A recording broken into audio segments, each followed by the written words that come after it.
जो काम ईरान के खिलाफ अमेरिका और इजराइल मिलकर नहीं कर सकते, वो काम एक पत्रिका ने कर दिया।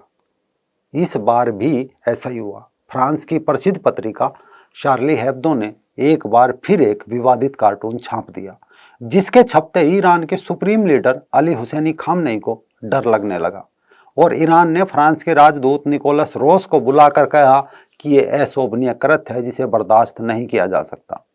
पूरा मामला क्या है, कार्टून के पीछे क्या है, ये पत्रिका अक्सर इस्लाम उसके नेताओं के इतने मजे क्यों लेती है, आखिर ये पत्रिका क्या है, जानने के लिए देखिए पूरा एपिसोड। नमस्कार, रंग दे बसंती देखना शुरू कर चुके हैं आप, मैं हूं राजीव चौधरी। दरअसल फ्रांस की एक व्यंग पत्रिका है शार्ली एब्दो। इसका परिचय अगर कम से कम शब्दों में जानना है तो इसे मुंहफट, बेबाक या बदतमीज भी कह सकते हैं। जो सच दिखाने और बोलने वाली वो पत्रिका भी कह सकते हैं जो लोग निजी बैठकों में भी बोलने से कतराते हैं। ये एक वीकली मैगजीन है जिसमें कार्टून, रिपोर्ट्स और चुटकुले वगैरह होते हैं। मैगजीन हर बुधवार को छपती है, व्यंग्यात्मक आर्टिकल भी पब्लिश करती है। यानी एक तरफ इस्लाम के मानने वाले 56 देश है तो दूसरी तरफ 35-40 लोगों के स्टाफ के साथ एक पत्रिका। एक और बड़ी संख्या में चाकू है, बम बंदूक है, दूसरी ओर कागज कलम और कुछ कार्टूनिस्ट है। मुकाबला आमने सामने का है। साल 2015 में भी मोहम्मद का विवादित कार्टून छापने के बाद शार्ली एब्दो को आतंकी हमले का सामना करना पड़ा था। तब से मैगजीन किसी सीक्रेट लोकेशन से चल रही है। हालांकि पिछले कुछ समय से पत्रिका ने कोई बड़ा बवाल धमाल नहीं किया था, बस जीसस पोप आदि के कुछ कार्टून बनाए थे।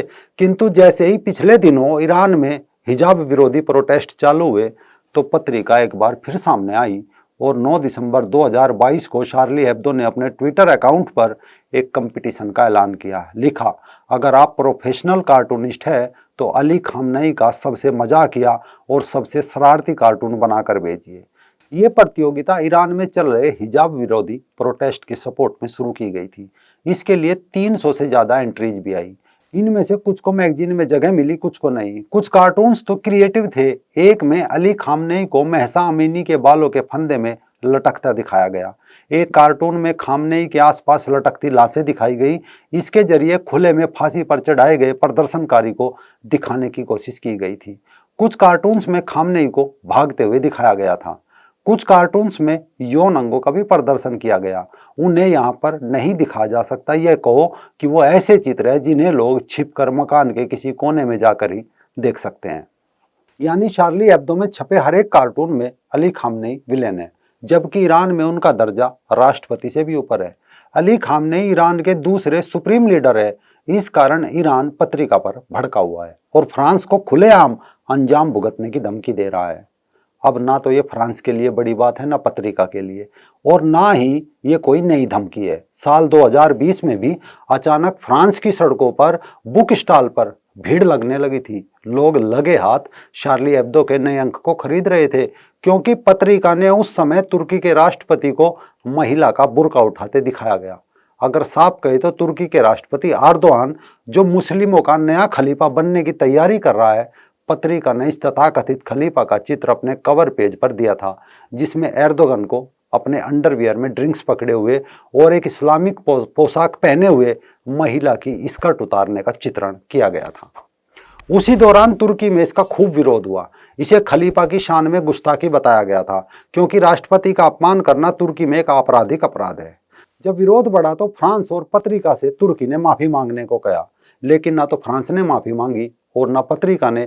बस बदले में तुर्की से अपने राजदूत डी एफआईआर को फ्रांस से ये कहते हुए वापस बुला लिया कि कर लो खूब विरोध, जो करना है कर लो। इस कारण निश्चित तौर पर इसे संसार की सबसे बहादुर और ताकतवर पत्रिका कहा जा सकता है। आपको याद होगा, जब सीरिया संकट के समय विश्व भर में सीरिया के समुद्र तट के किनारे एक सीरियन बच्चे एलन कुर्दी की लाश दिखाई गई थी, जिसे लेकर भारत की मीडिया ने भी कई दिनों तक लगातार आंसू बहाए थे। तब इसी पत्रिका ने एक कार्टून छापा था जिसमें लिखा था, अच्छा हुआ मर गया, अगर ये यूरोप में बड़ा होता तो महिलाओं के साथ छेड़छाड़ करता। इस कार्टून को लेकर भी पत्रिका को काफी आलोचना का शिकार होना पड़ा था। लोगों को इसके स्टाफ पर संवेदनहीनता का आरोप लगाते भी सुना था, लेकिन पत्रिका का अपना एक तर्क था। दरअसल उसी दौरान दो घटना हुई। एक तो जॉर्डन की रानी रानिया ने एक चित्र बनाया था जिसमें एलन कुर्दी को बड़ा होते दिखाया गया था और जवानी में उसे एक डॉक्टर की वेशभूषा में दिखाया गया था।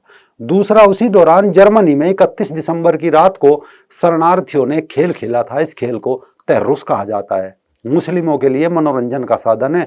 इसमें दूसरे मत संप्रदाय की महिला को कुछ लोग घेर कर खड़े हो जाते हैं और बारी बारी से उसका रेप करते हैं। तो उस रात जर्मनी में भी सैकड़ों जर्मन महिलाओं के साथ तहरुस का खेल हुआ था। तब पत्रिका को इस कार्टून को छापने के लिए विवश होना पड़ा था, क्योंकि यूरोप के देशों ने बड़ी संख्या में सीरिया, अफगानिस्तान के मुस्लिमों को मानवीय आधार पर शरण दी थी। मैगजीन यही नहीं रुकी। सीरियन रिफ्यूजी क्राइसिस और जर्मनी में सेक्स असोल्ट के बढ़ते मामलों को व्यंग्यात्मक रूप से पेश करने की कोशिश के बाद पत्रिका ने यूरोप में बढ़ते शरणार्थियों के बोझ को देखते हुए एक और कार्टून प्रकाशित किया। इस कार्टून में यूरोप को टाइटैनिक जहाज का रूप दिया और शरणार्थियों के बोझ से इसे डूबते हुए दिखाया गया था। सिर्फ इतना ही नहीं, इसके बाद एक कार्टून में तो दो नग्न मुसलमानों, जिसमें एक पुरुष और एक महिला को दिखाया गया था और लिखा गया था इस्लाम का सुधार। ये कार्टून उस समय छापा गया जब मुस्लिमों की ओर से यूरोपीय महिलाओं के समुद्र किनारे स्विम सूट्स पर मजाक बनाया गया था। पत्रिका ने हर उस घटना को उजागर किया जिसे इस्लामवादियों ने दबाया। साल 2017 में पेरिस में जब एक इस्लामिक स्कॉलर तारिक रमजान पर रेप का आरोप लगा तो चार्ली हेब्दो ने तारिक रमजान को भी चित्रित किया और उसका चित्र इतना अश्लील बनाया कि हम भी उसे यहाँ पूरा नहीं दिखा सकते। लेकिन पत्रिका ने चित्र कवर पेज पर दिया और लिखा, हाँ मैं इस्लाम का छठा स्तंभ हूँ। ऐसी एक नहीं, अनेकों घटना और चित्र छापकर पत्रिका ने समय समय पर इस्लामवादियों की एक किस्म से कहे तो पोल खोलने का कार्य किया और हर बार पत्रिका को धमकी और हमले का सामना करना पड़ा। दरअसल ये मैगजीन लगभग हर विषय पर व्यंग्यात्मक कंटेंट पब्लिश करती है, चाहे इसमें चर्च की नन के अश्लील चित्र हो या पोप के हाथ आपत्तिजनक चीजें। मगर इस्लाम को लेकर कई बार विरोध और हमले का सामना भी यह पत्रिका कर चुकी है। फरवरी 2006 में तो पत्रिका ने अपने कवर पर पैगंबर को छापा था और शीर्षक था, हजरत मोहम्मद आतंकवादी कट्टरपंथियों से परेशान। इसके कवर पेज पर रोते हुए पैगंबर को यह कहते हुए दिखाया गया था कि पागल और सरफिरों का प्यार झेलना आसान काम नहीं, और साइड में कट्टरपंथी लोगों को दिखाया गया था। उस समय पत्रिका की लगभग 1 लाख प्रतियां बिकती थी, लेकिन उसी सप्ताह चार्ली ने लगभग 3 लाख से अधिक प्रतियां बेची थी। फ्रांस के तत्कालीन राष्ट्रपति जैक शिराक ने पत्रिका के इस अंक को भड़काऊ बताते हुए उसकी कड़ी आलोचना तक की थी। कुछ मुस्लिम तत्वों ने तो पत्रिका के खिलाफ मुकदमा भी दायर किया था, लेकिन अदालत ने साल 2007 में पत्रिका के कार्यकारी संपादक फिलिप वाल को बरी कर दिया था, जिसके बाद पत्रिका और मुल्ला आमने सामने हो गए थे। उसी दौरान ट्यूनीशिया के चुनाव में कट्टर इस्लामिक दल की जीत हुई और एक गिरजाघर को उन्होंने गिरा दिया था। तब पत्रिका ने एक बार फिर इस्लामिक नबी का सहारा लिया और इस बार पत्रिका ने अपना नाम ही बदलकर पत्रिका का नाम बदल दिया और लिख दिया सरिया हेब्दो, और पैगंबर मोहम्मद को इसका अतिथि संपादक तक बता दिया। पत्रिका ने लिखा कि एक अंक का संपादक बनने के लिए इस्लाम के पैगंबर से दोबारा पूछने की जरूरत नहीं पड़ी और हम इसके लिए उनका शुक्रिया अदा करते हैं। उसके मुख्य पृष्ठ पर मोहम्मद को यह कहते हुए दिखाया गया था, अगर तुम्हारी मौत हंसते हंसते नहीं हुई तो तुम्हें 100 कोड़े पड़ेंगे। इस अंक में मोहम्मद के नाम से संपादकीय भी छापा गया और उसका नाम रखा गया हलाल अपरटीप, यानी अपरटीप एक फ्रांसीसी शब्द है जिसका अर्थ होता है खाने से पहले दिया जाने वाला एक ऐसा जाम जिसमें शराब मिली होती है। इसमें कमाल यह भी था कि इस अंक में मुस्लिम महिलाओं का भी एक कोना था जिसका नाम दिया था मैडम सरिया। इस बार भी पत्रिका को विरोध का सामना करना पड़ा और इसके कार्यालय पर कट्टरपंथी लोगों द्वारा पेट्रोल बम से हमला किया गया।